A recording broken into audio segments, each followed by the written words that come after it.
আজি মই আপোনালোকক দেখুৱাই দিম ফেসবুকৰ কপিৰাইট ইস্যুবিলাক কেনেকৈ আপোনালোকে নিজে নিজে নাইকিয়া কৰি ল'ব পাৰিব। প্ৰথমতে আপুনি ফেসবুক পেজটো ওপেন কৰি ল'ব। ফেসবুক পেজটো ওপেন কৰি ফটোৰ ওপৰত ক্লিক কৰি ল'ব। ফটোৰ ওপৰত ক্লিক কৰি আপুনি প্ৰফেশনাল ড্যাশবৰ্ডলৈকে আহিব।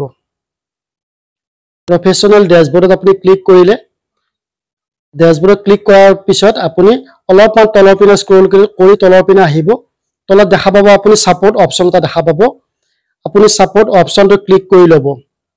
সাপোৰ্ট অপচনটো ক্লিক কৰাৰ পিছতে আৰু এটা আপোনাৰ সাপোৰ্ট ইনবক্স, এই সাপোৰ্ট ইনবক্সত আপুনি ক্লিক কৰি ল'ব।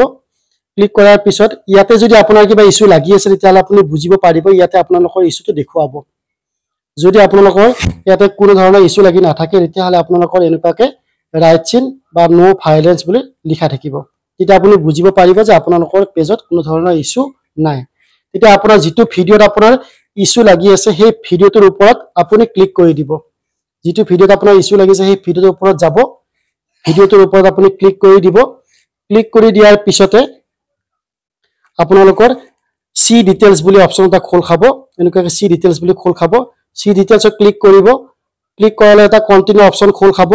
কন্টিনিউ আপুনি ক্লিক কৰিব। নেক্সট আকৌ এটা আপোনাৰ কন্টিনিউ অপচন এটা আহিব। তাত আপুনি ক্লিক কৰি দিব। ক্লিক কৰাৰ পিছতে আপোনাৰ ইয়াৰ পৰা আপুনি ভিডিঅ'টো ডিলিট কৰি ল'ব পাৰিব। যদি আপুনি এনেকুৱাকে আপোনাৰ একসেপ্ট চেঞ্জ বুলি লিখা থাকিব। যদি একসেপ্ট চেঞ্জ মানে হয় যদি আপুনি যিটো ৰেভিনিউ জেনাৰেট কৰিব তাৰ কিছু এটা অংশ আপোনাৰ ফেসবুকে কাটি ৰাখিব, এইটো অপচন থাকিব। আৰু যদি আপুনি ভিডিঅ'টো সম্পূৰ্ণ হিচাপে ডিলিট কৰি দিব বিচাৰিছে তেতিয়া তলত আপুনি ক্লিক কৰি ভিডিঅ'টো ডিলিট কৰি দিব পাৰিব।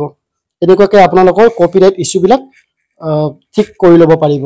আৰু যদি আপোনাৰ ফটোত কিবা ইস্যু লাগি আছে, ফটোৰ কাৰণে মই বেলেগ ভিডিঅ' দি থৈ দিছোঁ, সেই ফটোৰ ইস্যুবিলাকো আপোনালোকে নাইকিয়া কৰি ল'ব পাৰিব।